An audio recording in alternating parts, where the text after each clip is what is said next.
Hi. Today, I have an exciting story about a fascinating girl for you. A king who had longed for a child made a vow that if he were to have a son, he would give a large pot of honey every year on his son's birthday as an offering. Time passed, and the king was blessed with a son. After his birth, this vow was fulfilled every year until, on the prince's 20th birthday, a poor old woman came seeking the offering but was left empty-handed. In anger, she cursed the prince, saying he would fall in love with an unattainable girl, the daughter of Narenj and Toranj, the princess of the land of the fairies. The curse of the old woman took effect, and the prince, unable to control himself, began to dream of a girl whose beauty was beyond description. From that day onward, he could neither sleep nor eat, and he withdrew from the world. The king and queen, concerned for him, urged him to confess his heart. The prince admitted that he had fallen in love with Narenj and Toranj, the daughter of the fairy realm. The king summoned the old woman and asked for a solution. She told him, Narenj and Toranj is the fairy princess, and she lives in a distant land. To find her, the prince must journey to the land of the demons. The road there is perilous, but if the prince is strong and brave, he can find her. The prince began his journey and reached the land of the demons. One of the demons, sensing the presence of a human, attacked him. A fierce battle ensued, but the prince, with bravery and skill, wounded the demon and won the fight. Exhausted and wounded, the demon asked the prince what he sought, offering to help him. The prince explained that he was searching for Narenj and Toranj. The demon, understanding his plight, said, "In the middle of the forest, there is a tree filled with oranges. You must pick one of these oranges, but to reach the tree, you must pass through a land of demons. To cross, you need to prepare food from beef and throw it into the river. Once the demons eat it, they will grow tired and fall into a deep sleep, allowing you to pass and reach the tree." The prince sacrificed 14 cows and returned to the demons' territory. There, he carefully prepared the food for the demons. Once finished, he went to the river's source and threw the food into the water. The demons in the forest began eating the food and soon fell into a deep slumber from their satiety and exhaustion. The prince seized the opportunity and carefully made his way through the forest until he reached the dazzling orange tree. He picked 3 golden, fragrant oranges from the tree. Each time he picked an orange, the tree cried out, "Thief!" But the demons remained asleep and did not awaken. The prince fled with the oranges, making his way back. On his journey back, the prince opened the first orange. A beautiful girl emerged and weakly asked for water and food. The prince had neither, and the girl vanished.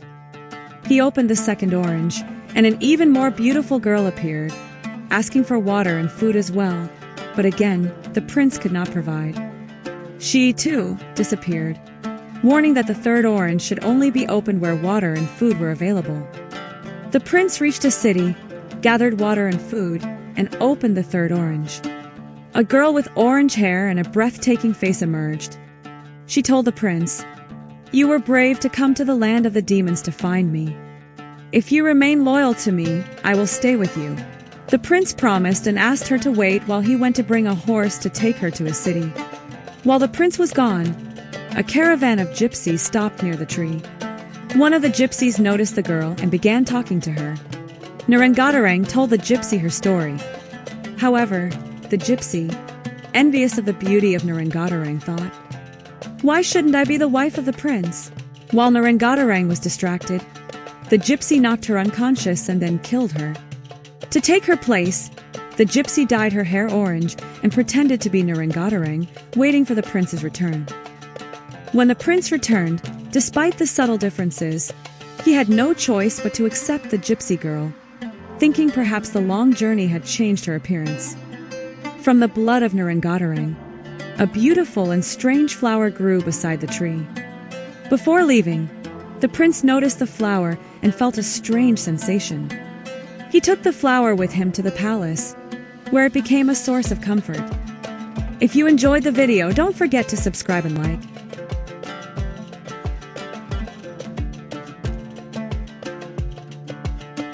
However, his treacherous wife, who despised the flower, secretly ordered a servant to cut it, and later told the prince that the flower had died. The old laundry woman found the flower among the trash and, liking it, decided to take it home and plant it in a pot. From that day onward, her house became magical, with tasks mysteriously completed on their own. The old woman grew suspicious and decided to fall asleep to uncover the secret.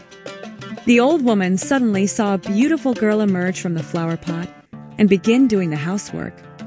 She approached the girl with surprise and kindness, saying, "Do not be afraid. I mean you no harm. Who are you, and what do you want?" Narenj and Toranj explained her fate, and the old woman, moved by her story, kindly told her she could stay in her home. Meanwhile, a sickness began to spread among the palace's horses. People helped care for them, and the old woman received a sick horse. The girl lovingly cared for the horse until it recovered.